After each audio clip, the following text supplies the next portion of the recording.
Carla Corona. Exhibit 6 S for the prosecution. The birth certificate of Francis Corona. Exhibit 6 T. Marriage certificate of Constantino Castillo III and Maria Carla Corona. Exhibit 6 U. And birth certificate of Maria Charina Corona, 6 V for the prosecution. So we just want to manifest that, Your Honor. You have stipulated with the defense on this? Yes, Your Honor, the defense can confirm it All right. if they wish to. A certain Dexter, Attorney Corpus was present and stipulated as the authenticity of those documents. That's the reason why the prosecution will not anymore present that the witness from the National Statistics Office, Your Honor. So We thank the defense for yeah, stipulating. you offer that at the proper time when you make your offer of evidence. That's correct. Thank you. Next witness. Before we, so now we proceed, Your Honor. We leave Article 2 of the impeachment complaint. When you say you leave the Article 2, are you through with the presentation of your evidence in chief Yes, I'm about to say that, Your Honor. on Article 2?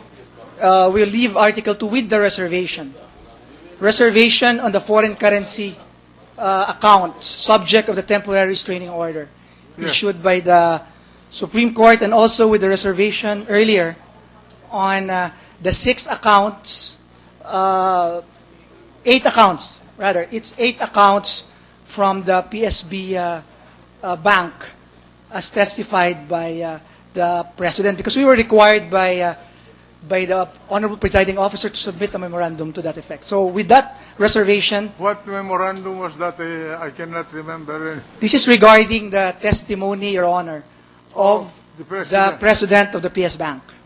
Yes. Because we wanted to mark as our exhibits the 8 accounts produced yesterday by the President of the bank. But we were required by Your Honor to submit. And with that reservation, we leave Article 2 and we'll proceed now to Article 3. And we would like to request, Your Honor, that one of the members of the public prosecutors,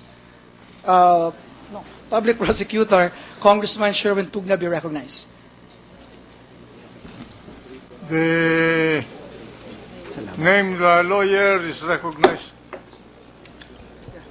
He's a member of the prosecution panel, Your Honor, Congressman Sherwin Tugna. Thank you, Mr. Presiding Justice. Good afternoon, Your Honors.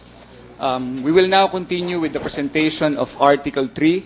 And for our next witness, we will call on the Vice President of the Philippine Airlines, Vice President for Sales, Mr. Enrique Javier, Your Honor. Proceed. Bring the witness in. Now, to put the record straight, Your Honor, the Honorable Public Prosecutor mentioned our next witness. There is no witness yet. No, This is the first witness, Your Honor. That's correct. That's lapsus in memoriam. Yeah, but just so the journal will speak. If I may, Real situation, Your Mr. Honor. Presiding Justice, the Public Prosecutor, Congresswoman Bagao, has already presented a witness for Article 3, and it was Mr. Bob Anduisa, Mr. Presiding Justice. So his testimony is also in support of impeachment Article 3. Is that right? You confirm that, Mr. Counsel? Yes, Mr. Presiding Justice. All right. Thank you, Your Honor. So that's settled. Bring the witness in.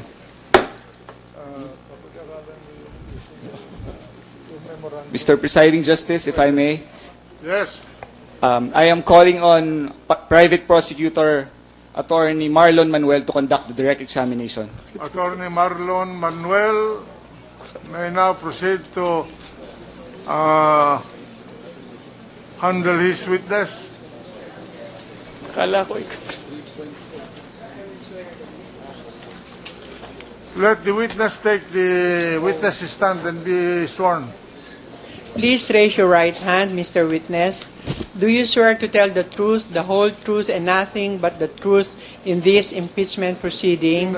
Yes, Your Honor. So help you God.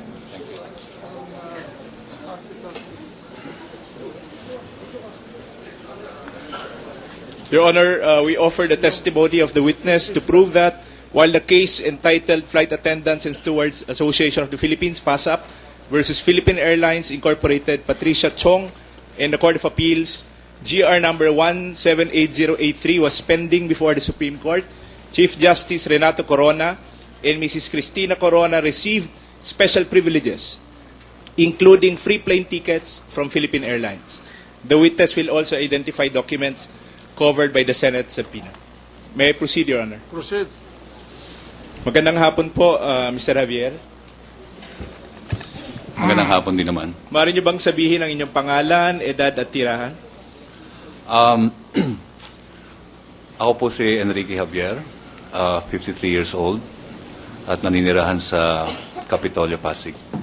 Salamat po. Maaari niyo bang sabihin kung ano ang inyong trabaho sa kasalukuyan?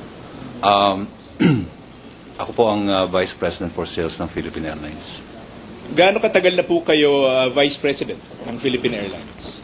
At this juncture, Your Honor, with the kind permission of the Honorable Court. Your Honor, please. Yes. We have a motion to quash the subpoena against this witness, Your Honor, on the humble submission that his testimony will be irrelevant, immaterial, and impertinent to the subject matter of the case, Your Honor. Why irrelevant and immaterial? It is not, Your Honor, please, this witness is allegedly being presented in connection with Impeachment Article 3, Your Honor. Correct. And that's why I was reading it.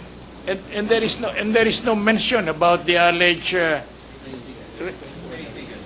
plane tickets mentioned in here, Your Honor. I'm sorry. I will read I will read Article 3.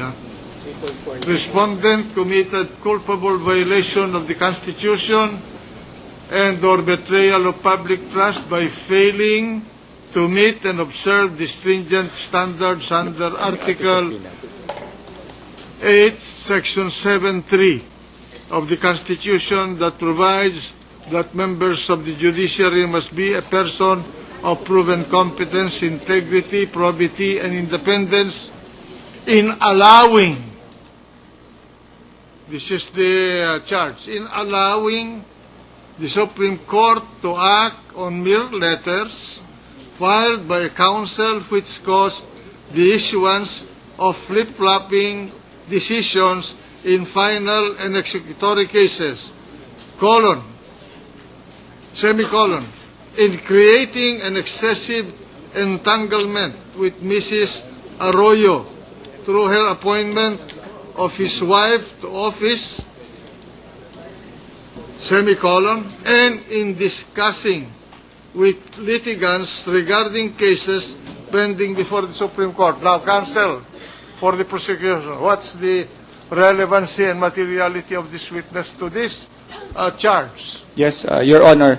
The presentation of the testimony of the Vice President of Philippine Airlines that the respondent and his wife received free travel benefits, special privileges while a case is pending in the Supreme Court, Your Honor, need not be alleged, Your Honor, in the complaint because, Your Honor, these are mere statements of evidentiary facts which constitutes as the reason for the impartiality of the respondent in favor of Philippine Airlines. Philippine partiality, Your Honor. I submit, Your Honor. We deny this witness. It is not relevant to Article 3. Your Honor, if I may, Your Honor. I just read to you Article 3 of your impeachment. This is the one that is going to be voted upon by the members of this court. That there's no allegation in Article 3 that you allege about perquisites or favors. If I may, Your Honor, just for a minute, Your Honor. Please, Yes. Please. Your Honor, the charge in Article 3 is that the respondent culpably violated the Constitution and betrayed the public trust because he lacks independence and integrity, Your Honor. Yes. And Wait a minute, but if I that if is- I may be, Wait a minute. The court speaks, you stop. You read your article, the way you framed your Article 3. Huh? Yeah, I know that you are a literate person. And it says, you are quoting Section 7, Paragraph 3 of the Constitution that provides that a member of the judiciary must be a person of proven competence, integrity, probity, and independence, and the rest. In that, 3 charges, 3 allegations. In that, in allowing the Supreme Court to act on mere letters filed by counsel which caused the issuance of flip-flopping decisions in final and executory cases. That's one. In creating an excessive entanglement with Mrs. Arroyo through her appointment of his wife to office. And in this, That's another one. And in discussing with litigants regarding cases pending before the Supreme Court. Now you're expanding the coverage of this article.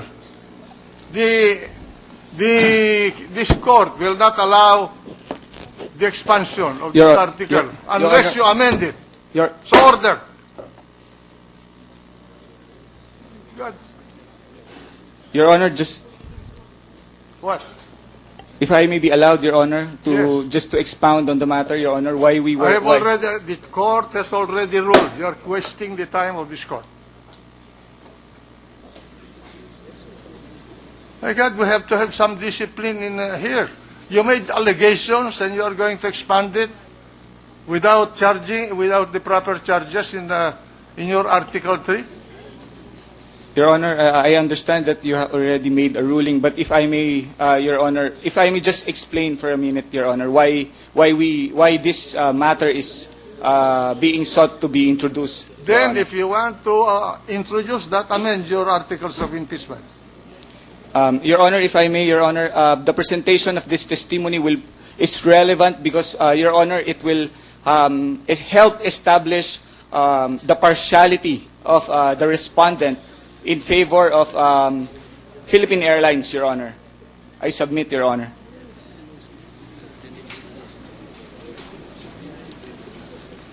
But you did not allege it here. Your Honor, if I may, Your Honor, if I may Well, explain. the court has ruled, so that's it. You take me to the court. Mr. President, we may now discharge the witness. The witness is discharged. We ask the prosecution for if there are any other witnesses. I already told you that this is the trouble of your articles of impeachment. You are not very careful in your allegations, and you want to expand it in the course of the trial. And I've warned you several times. Your Honor, although there is a ruling. No, there's a limit to the patience of this court.